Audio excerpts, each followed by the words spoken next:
How much ink can they have in them? The side effect of squidding is you have a boat that needs to be bleached at the end of the day. But it's This episode is brought to you by Clorox Bleach, the #1 boat cleaner on Cape Cod in May. So today we're fishing with traditional squid jigs. These particular jigs happen to be made by Hoagie Lures. They're pre-rigged on a 30-pound test dropper. Basically, we're calling it the Squid Sabiki rig. But we're in 10 feet of water, as Larry mentioned, so we only have 2 ounces of lead. But sometimes you need to go up to 3, sometimes 4 ounces. But it's pretty plug-and-play fishing, so I have my rigs rigged up on dropper loops, simple.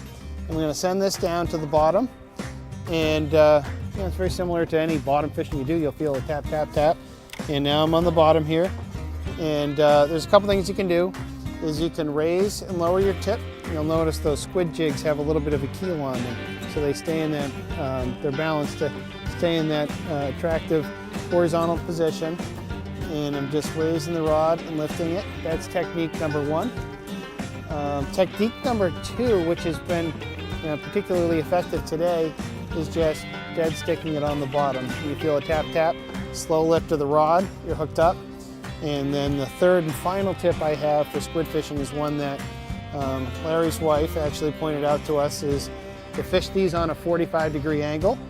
And I'm going to send this down to the bottom, and which isn't much. We're in 10 feet of water here. So I'm on the bottom, and we're at anchor, and I'm just slowly working the jig back to us. But again, the 3 techniques are, slow vertical jig up and down, a dead stick up and down, or you can cast it out and work that 45-degree angle.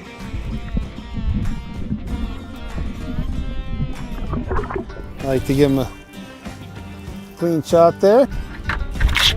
What I love about this squid fishery is it introduces our whole spring and early summer fishery here in the Cape.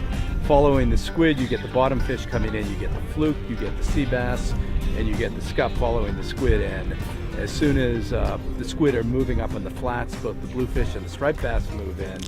My other favorite fishery around here is fishing for bluefish and striped bass in about 3 feet of water, which is going to show up in about a week. I love this early spring fishery here.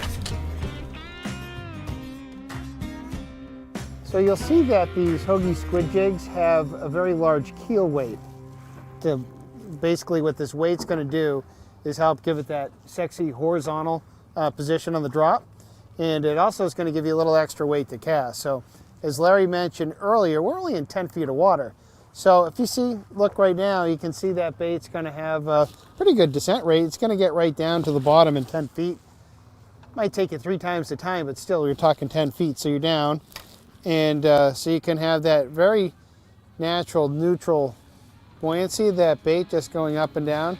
So it's really effective at slack tide, and you can get a real subtle approach. Now the other thing you can do is with this weight, you can cast these out, get some distance, and now I can cover a lot of water column with these. And so I'm twitching and reeling, and then these fish, we're getting a lot of hits when these baits just drop, and so I'm going to let it drop.